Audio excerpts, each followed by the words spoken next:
I still remember the heat flushing my face that Sunday night, the smell of roasted chicken and garlic bread that used to mean safety, turning strangely bitter on my tongue, the hum of voices fading as my uncle's bottle hit the table, and the room tilted toward me like a stage light I never asked for.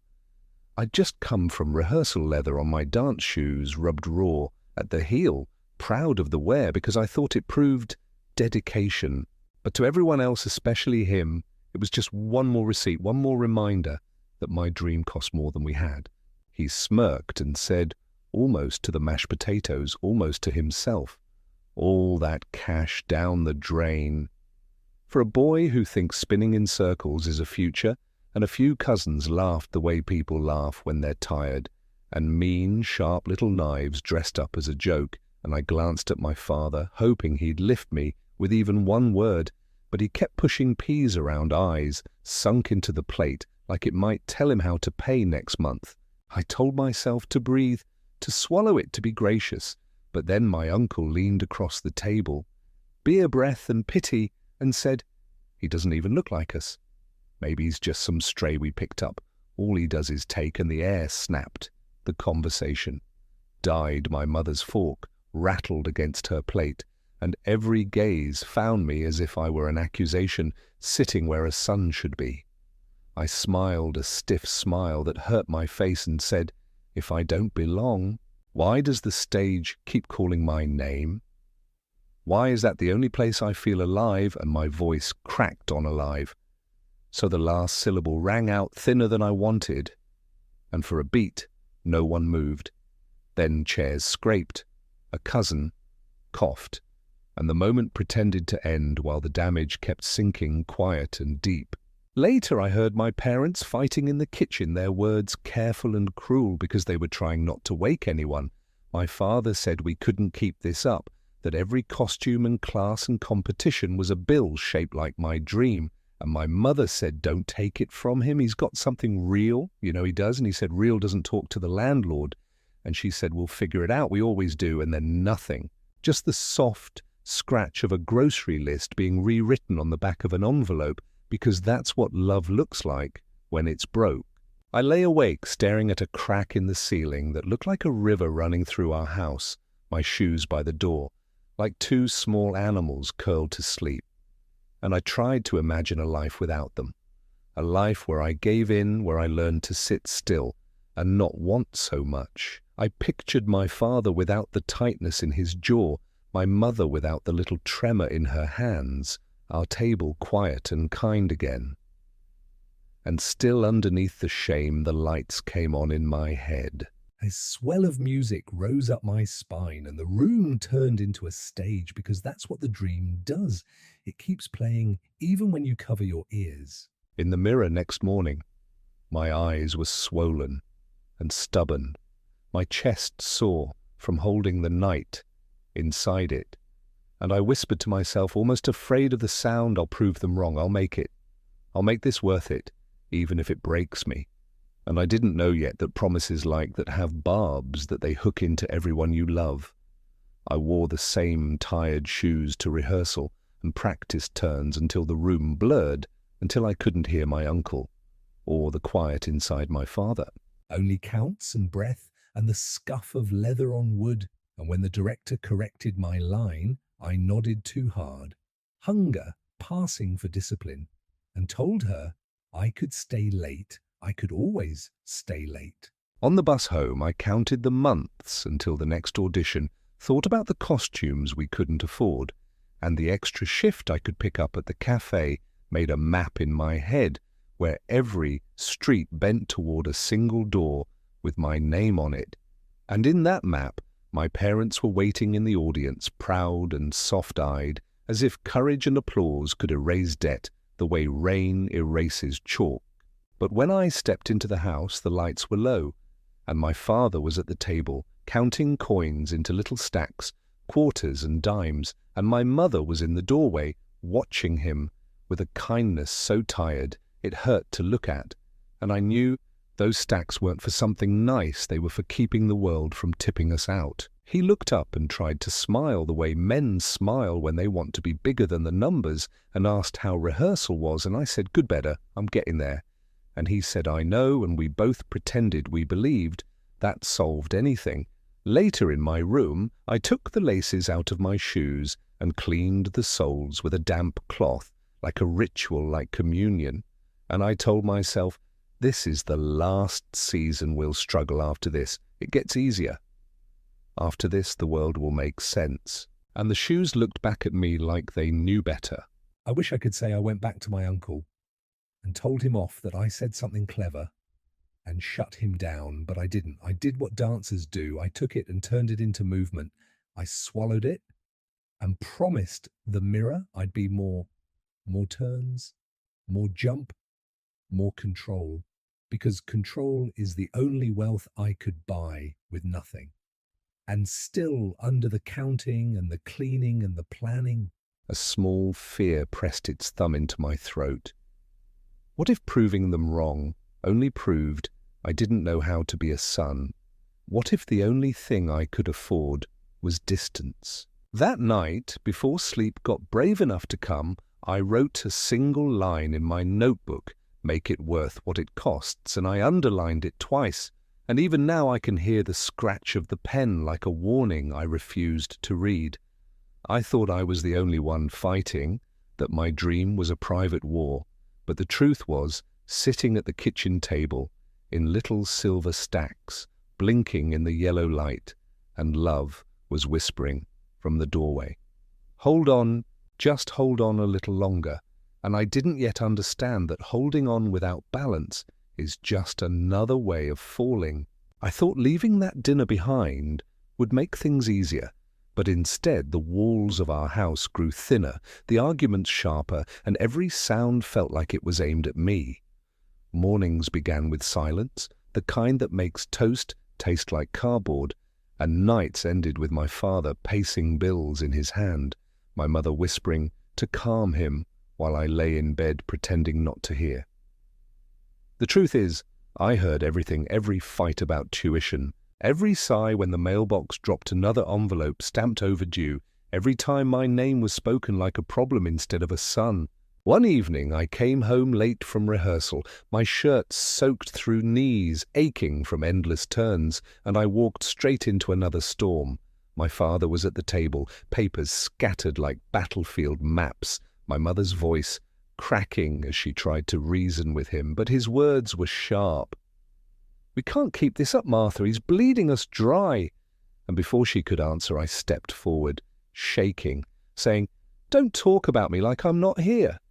And he turned his eyes on me, tired, furious, the kind of look that makes you feel both small and dangerous at the same time. I said, "This is my life, my future. You don't get it. You never wanted more than a paycheck and a roof." And the second the words left my mouth, I regretted them, because his face collapsed into something harder than anger, disappointment. And he said quietly, "At least I made sure you had a roof." And that silence that followed was heavier than any scream. I slammed the door of my room, threw my bag against the wall, and told myself I didn't need them, I could do it on my own. But the next day, when I woke to find my dance shoes neatly cleaned and placed by the door, I knew it was my mother's hands, her quiet love still trying to hold me, even while the house was splitting apart, and that almost broke me more than my father's silence.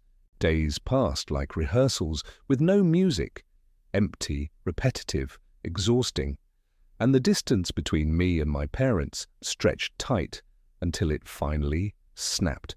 One night, after another blowout, I packed a duffel bag, shoved clothes and shoes into it, and walked out the door without looking back. My mother crying in the kitchen. My father not saying a word, just standing there with his arms crossed, like he'd been waiting for this moment. I rented a small room near the studio, a box with peeling paint, and a window that wouldn't close all the way, but I told myself it was freedom, that this was what artists did.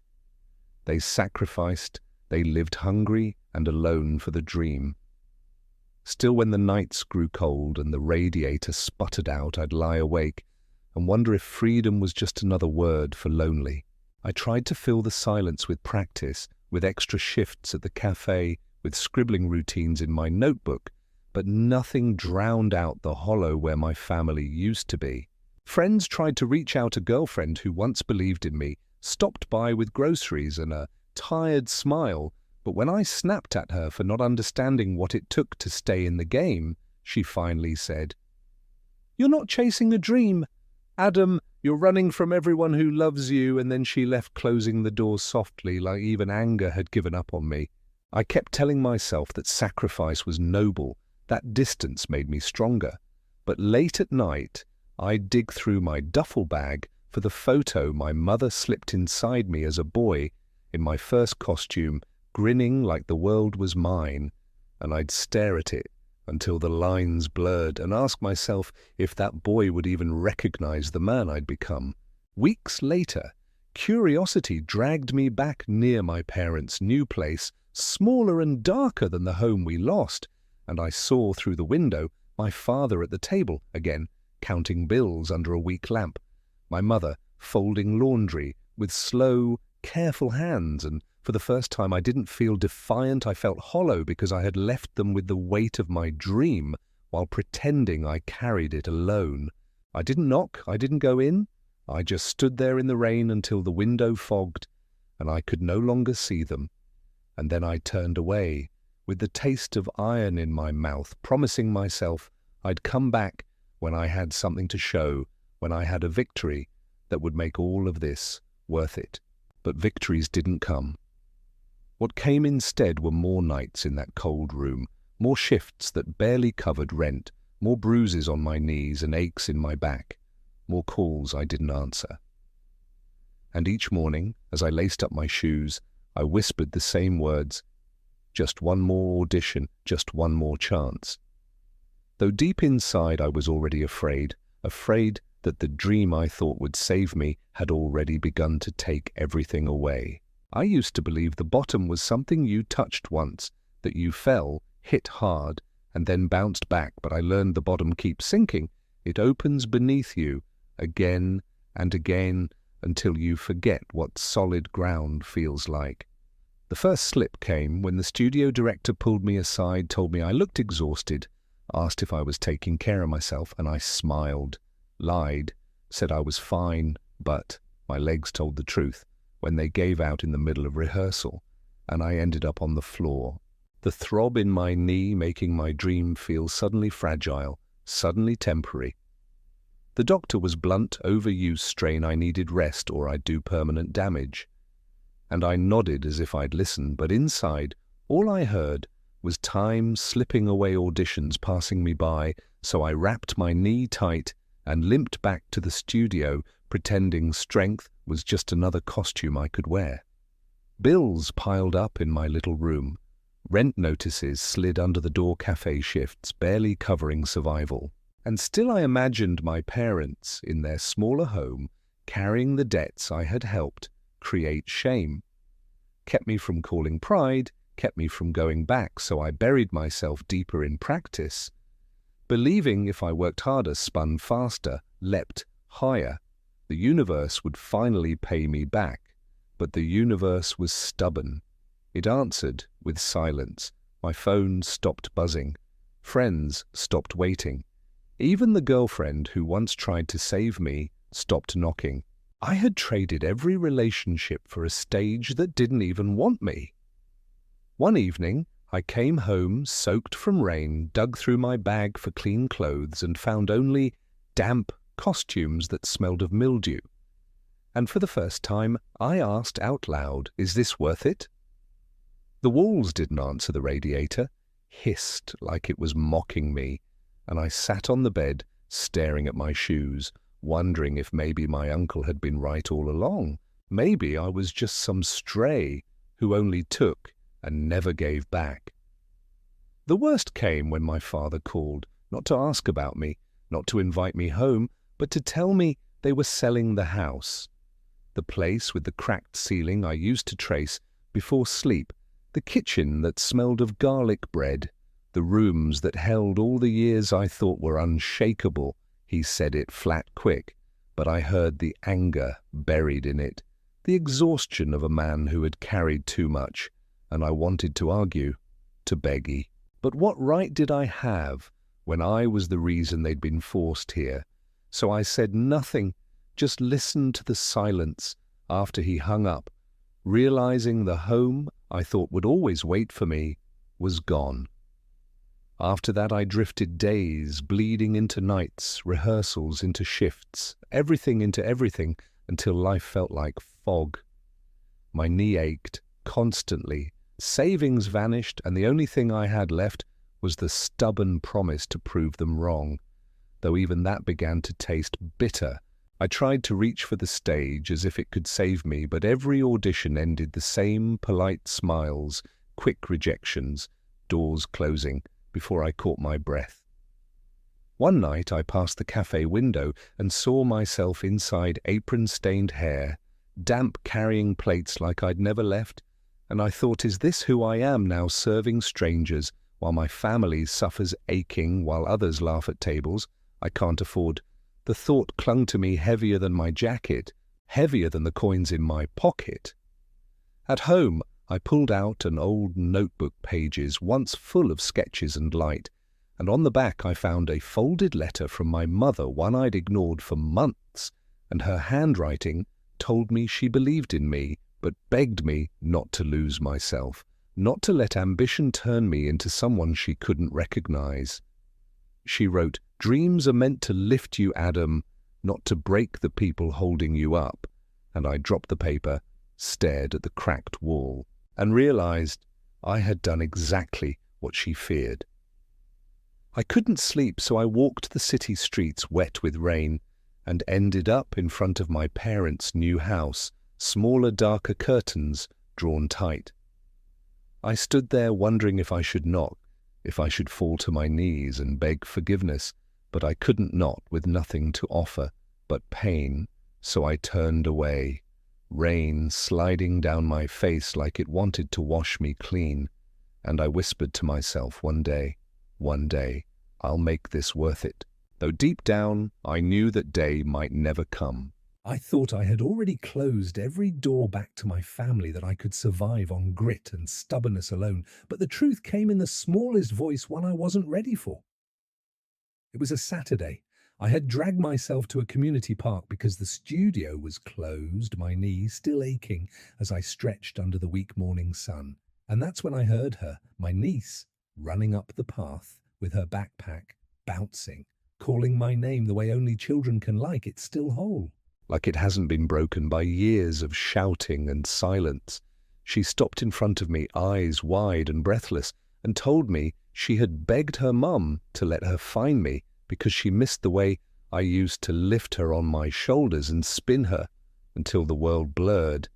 And I smiled, tried to hide the shame curling in my chest, but before I could say anything, she tilted her head and asked Uncle if chasing dreams makes people cry. Is it still a good thing? Her words cut deeper than any rejection, deeper than my father's silence, because she wasn't accusing me. She was wondering if love and ambition were supposed to fight each other, if adults always had to break something to hold something else. And in that moment I saw myself through her eyes, not a dancer chasing the spotlight, but a man who had left a trail of tears behind him.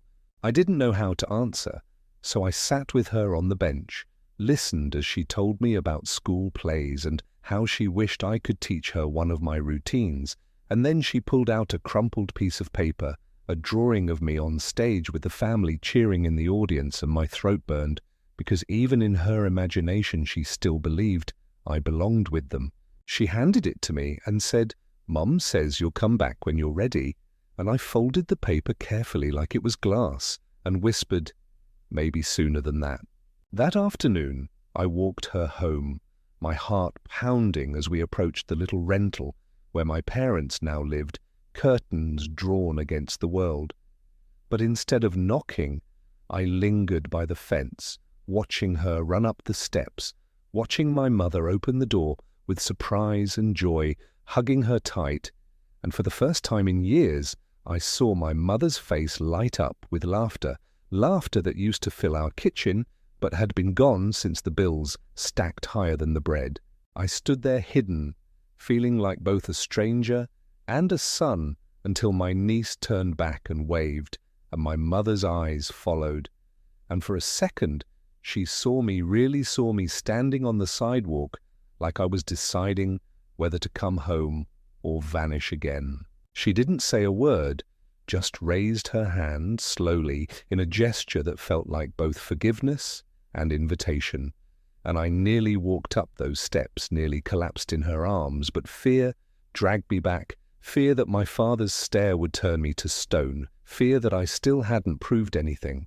That night, though, something shifted, because when I sat in my little room staring at the drawing she gave me, a messy sketch of love and belief, I realized I couldn't keep chasing in circles while the people I loved stood bleeding in the wings, waiting for me to notice. For the first time, the dream didn't feel like an escape. It felt like a responsibility, something I needed to reshape, not just for me, but for them. I thought about teaching, about sharing what I knew with kids who couldn't afford classes, about earning instead of draining, about building instead of burning. And though it scared me, it also felt like air in my lungs after years of drowning. I lay down with the paper still in my hand, the drawing of a stage I hadn't earned yet, and whispered into the dark. Tomorrow I start different, and the words didn't feel like another empty promise. They felt like a key I had almost forgotten. I carried a key that might open not just a door to the stage, but a door back home. The morning after that promise I made to myself felt different. The sun still weak through the dusty window, the radiator still sputtering. But for the first time in years, my chest wasn't heavy with dread. It was restless with a strange kind of purpose. So I pulled on my shoes, ignored the ache in my knee, and walked to the community center, 2 blocks away, a place I had always passed but never entered. And there on the bulletin board was a flyer asking for volunteers to teach free dance classes for kids, and I stood staring at it until the receptionist asked if I wanted to sign up. My voice cracked when I said yes, and just like that, the dream I had carried like a selfish flame began to shift into something I could finally share. The first class was chaos, little feet stomping off beat laughter, bouncing off the walls, kids tumbling into each other, and for a moment I thought I had made a mistake, but then one boy, shy and quiet, finally nailed a step, and the pride in his face was brighter than any spotlight I had ever chased, and I felt something break loose inside me, a reminder that dance wasn't just about applause. It was about connection, about giving someone else the chance to feel alive the way I once did. Slowly I started to rebuild not just my body but my life. I took on extra shifts at the cafe, but this time I didn't waste the money. I tucked it into envelopes, one marked for rent, one marked for debt, one marked for my parents, and even if the amounts were small, the act of dividing them made me feel like I was finally choosing responsibility over denial. Nights I would sit at my little desk, scanning old routines into my laptop, rewriting them into lesson plans, telling myself that if I couldn't be on stage yet, I could at least put something good back into the world. And every time I caught myself drifting into shame, I would pull out the drawing my niece gave me and remind myself that I wasn't rebuilding just for me, I was rebuilding for all of us. It wasn't easy, nothing about it was glamorous. My knees still screamed on bad days, the bills didn't magically disappear, and my father's silence still echoed through every unanswered call. But something in me was shifting. I found myself smiling when a kid nailed a spin, laughing when they teased me for my old shoes, staying late to clean up the studio, not because I had to, but because I wanted to leave it better than I found it. And slowly, the walls around me began to crack. One evening after class, as the last child left with their mother, an older woman approached me, a former nurse who used to work with my mother years ago, and she said softly, "She'd be proud if she could see you now," and my throat tightened because I realized word had begun to travel, maybe not to my father yet, but to the people who still believed I could change. That night, I went home, and for the first time in months, I wrote a message to my father, not defensive, not angry, just simple words. I'm working, I want to make this right, and I hit send, knowing he might never respond, but it felt like dropping a stone into a well. The silence at least had a ripple. I started making small visits too, leaving envelopes in the mailbox at my parents' place, never knocking, never staying, just sliding them through the slot and walking away before anyone saw me. And though the money wasn't much, it was proof. It was my way of saying I was no longer only taking. Weeks passed, and one evening I found an envelope waiting under my own door. Inside was the same money I had sent, plus a note in my father's handwriting. Just 2 words. Prove it. And instead of crushing me, it lit something in me, because for the first time in years it wasn't silence, it was a challenge, and I was ready to answer it. From that day on, I doubled down, not by pushing myself to the edge like before, but by building carefully. Steadily, I balanced cafe shifts with teaching. I did therapy for my knee. I ate better. I slept more. I even apologized to the girlfriend I had driven away, not asking for her back, but simply admitting I had been wrong. And little by little, the pieces of my life began to feel less like shards and more like something I could shape. One night, exhausted but lighter, I sat at my desk and wrote a letter to my parents, longer than any text, pouring out everything I hadn't said, about how sorry I was, about how much I understood. Now that dreams don't work if they destroy the people who love you, and I told them I wasn't asking for forgiveness, yet only the chance to show them I could change. I sealed it, slid it into their mailbox, and walked away with tears in my eyes, but also something steadier than I had felt in years, a sense that maybe the rebuilding had truly begun. I had spent months rebuilding piece by piece, teaching kids, paying debts, writing letters that sometimes went unanswered. But healing is not a straight path, it is a slow turning of the heart, and the moment it began to truly shift came on a quiet evening when I finally gathered enough courage to walk back into my parents' home, not with demands or excuses, but with the weight of truth in my hands. I had tucked old lesson plans into a folder, copies of the pay stubs from my cafe shifts, receipts for the small payments I had made on their debts, and I carried them like armor, even though I knew no paper could prove love. I knocked, and for a long time there was no answer, until finally the door opened, and my mother stood there, older than I remembered, her hair thinner, her shoulders smaller, but her eyes still the same soft grey that used to calm me when nightmares came.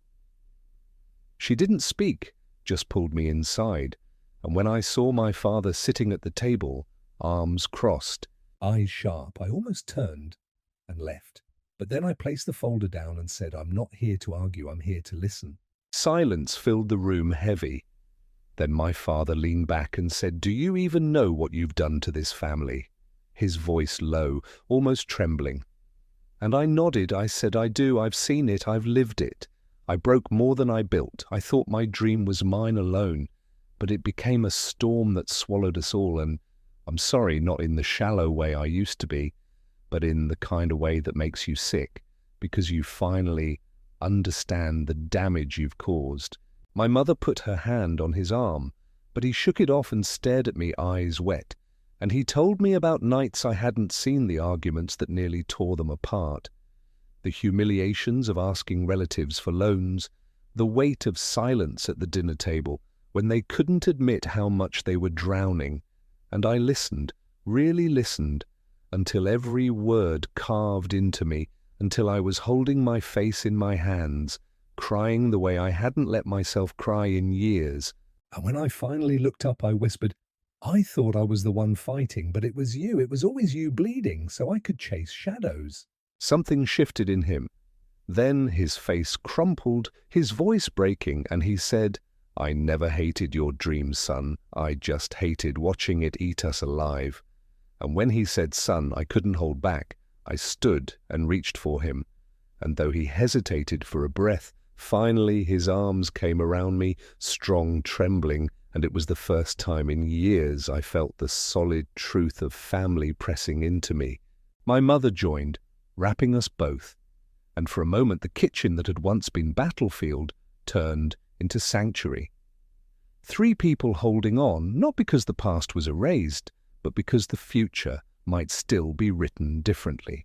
Over the next weeks, I kept coming back, not just to visit, but to sit with them, to help cook dinner, to fix the leaky faucet, to carry groceries. Small things I had once dismissed, but now felt like sacred rituals of love. And little by little laughter began to creep back, not the loud bursts of old, but quiet chuckles that grew stronger with time. I even began to teach my niece in their living room simple steps, spins and claps, and watching her dance while my parents clapped along, I realized healing wasn't about returning to who we were. It was about becoming something new, scarred, but stronger. One evening, I set up my laptop at their table and showed them a slideshow I had prepared, photos of the community kids I had been teaching, their smiles, their clumsy pride, the way dance had lit them up. And I told my father, this is what I want now, not the spotlight, not the stage, but this, to give what I love without taking everything else. And for the first time I saw his face soften fully. His eyes glisten as he said quietly, maybe that's what proving it looks like. I also reconnected with the woman I had once pushed away, meeting her for coffee, not asking her to come back, but telling her the truth, and when she smiled sadly and said, "You've grown," I believed her, not because I had regained her love, but because I had earned back a piece of myself. Healing was messy. It was awkward conversations. It was facing the shame I had buried. It was letting my father's silence hang without trying to fill it. It was telling my mother that I knew she had always believed in me, and that I was finally learning to deserve that belief. As months passed, I began working with my parents on a small idea to reopen part of the community center as a space not just for dance, but for families, a place where kids could practice, while parents gathered, where dreams and love didn't have to cancel each other out. And the first night we unlocked that room, dust swirling in the air, I looked at my father turning the key, my mother holding the broom, my niece skipping across the empty floor, and I felt something I had never felt even under the brightest stage lights, a sense of wholeness, of belonging, of balance. We were not healed completely. Scars don't vanish, but the wound had stopped bleeding, and love had begun to grow again around it, fragile and fierce. And as I stood there in that room watching my family together, I whispered to myself that this was the dream I should have chased all along, not fame, not applause, but this, the quiet miracle of being broken and still choosing to heal. The day we finally sat together again around a dinner table felt almost unreal, the kind of moment I had imagined so many times in lonely rooms but never truly believed would come. The kitchen smelled of roasted chicken like it used to on Sundays, garlic bread, warm from the oven, steam rising from bowls of vegetables, and as we all gathered I caught myself staring.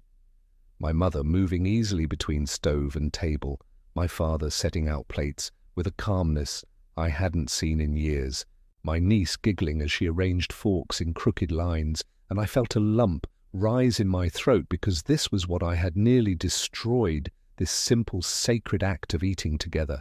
We sat down, hands brushing, silence hovering for a moment, and then my father cleared his throat, looked straight at me and said, "We've been through hell, but tonight let's just eat." And we all laughed, the kind of laughter that spills out because you've been holding your breath for too long. And the tension cracked, replaced by warmth that spread like fire through. As we ate, stories began to flow, my mother recalling old holidays, my niece describing her school play, even my father sharing a memory of me as a boy, spinning in the living room until I fell dizzy to the floor, and for the first time his voice carried no bitterness, only pride hidden under the gruffness, and I realized the past had not been erased, but it no longer held us hostage.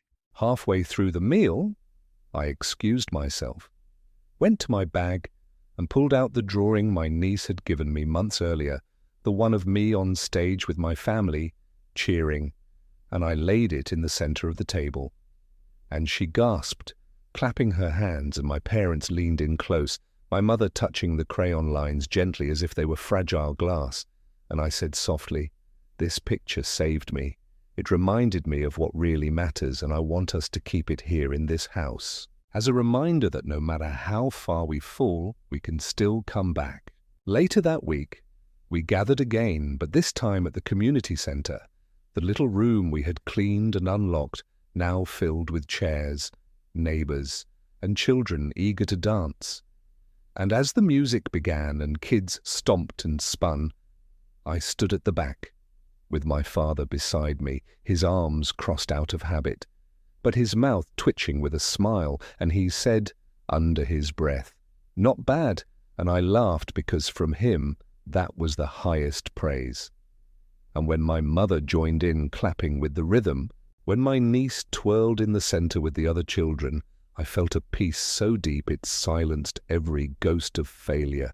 After the performance, we stayed behind sweeping floors, stacking chairs, and then someone suggested we take a picture, so we gathered near the stage, my father standing stiff but close, my mother leaning into him, my niece climbing into my arms, and as the camera clicked, I realized this was the stage I had been chasing all along, not the one with lights and strangers, but this one built of forgiveness, effort, and love.